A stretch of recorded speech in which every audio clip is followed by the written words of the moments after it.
Have you ever looked at yourself, either in the mirror or by self-reflection, and thought, why am I like this? Why do I keep messing up? I just have crap genes. I can't seem to stop myself.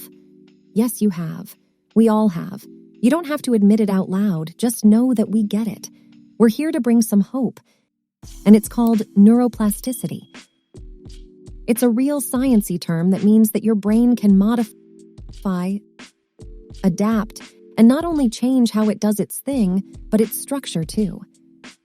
In other words, your brain is not stuck in a state of being rigidly absolute. You know, like a Sith. Even Vader switches sides. We're going to give you a few ways to access that flexy bendiness to let your inner Jedi thrive. Number 1, play video games. It's not just a rumor. Video games can expand your brain's abilities, no matter what boomer types might say. There have been several scholarly, serious studies done on the effects of various video games on the brain. They've been found to increase and improve a wide range of functions like problem-solving, decision-making, and motor coordination. And that's just the tip of the proverbial iceberg. If you take a step back and think about it, it makes sense, especially with how intricate and advanced video games are today. They give us life function practices by mimicking real-life interactions. So, no, you're not going to open your door to see World of Warcraft's Stormwind City across the street, but as a player, you'd recognize it in-game. In fact, you'd recognize lots of regularly visited places within the game. This extends to having better scene recognition overall in real life. Video games basically trick you into practicing something for several hours. Not that we'd know anything about that. Number 2, breathe deeply. It sounds cliché, but it's true. There's breathing, and then there's breathing. When you take those all the way down belly breaths, breathing. When you do this, it's like a quickie mini meditation. Your heart rate syncs to your breath, and your brain gets more of that sweet, sweet oxygen. This, in turn, gives your brain the A-OK to give the vagus nerve some encouragement.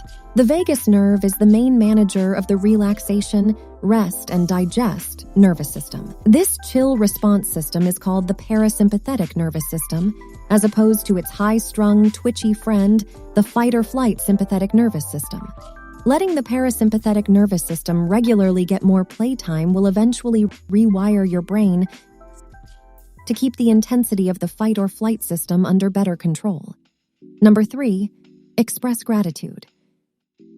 We're not saying you're ungrateful. We're saying that as a brain hack, it's useful to consciously say the things that you're grateful for. Whether it's speaking phrases in your mind, writing it down, or even saying it out loud, those expressions of gratitude are not prejudiced by size. They can be about something good that happened in the past week or an aspect of yourself that you're grateful for. Here, we'll start you off with an example or two. I'm grateful for the massive sale at my go-to electronics site that happened this week. I am grateful for who I am because I can share brain hack tips, making the world a little brighter. This conscious focus on the positive is like pumping iron for the brain. Reps of gratitude practice have been found to strengthen things like social intelligence, motivation, and altruism. Number 4, make some music. Hey, if you have Rock Band or Guitar Hero, you could combine this with the first hack we mentioned. If you've ever dabbled in the practice of playing an instrument or doing weekly karaoke jams, you've made music that you didn't realize you were sneaking in brain practice to enhance audio and visual perception, focus, and memory too. It's even good for the long haul. Musical training can slow down old age cognitive decline so you can be more witty, sharp Betty White, and less confused, forgetful Grandpa Simpson. And number 5, doodle. Ha! In your face, elementary school teachers.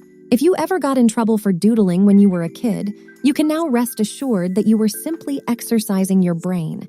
You were ahead of your time. Art students were found to have enhanced creative abilities while practicing, and even casual doodling was found to have benefits. So no matter how trained or untrained you may be, simple doodling can improve imagination, focus, memory, and confidence. So there you have it. Are you surprised? We're guessing you've done one or more of these things and might have felt guilty for doing it rather than more important things. Now you know you were actually doing something healthy for your mind and brain. Which of these have you tried or experienced in the past? What effect have you found? If you used to do one of these things, then stopped, what changes did you notice? Thanks for watching. Make sure to share this with a friend who needs to boost his mind and remember you matter.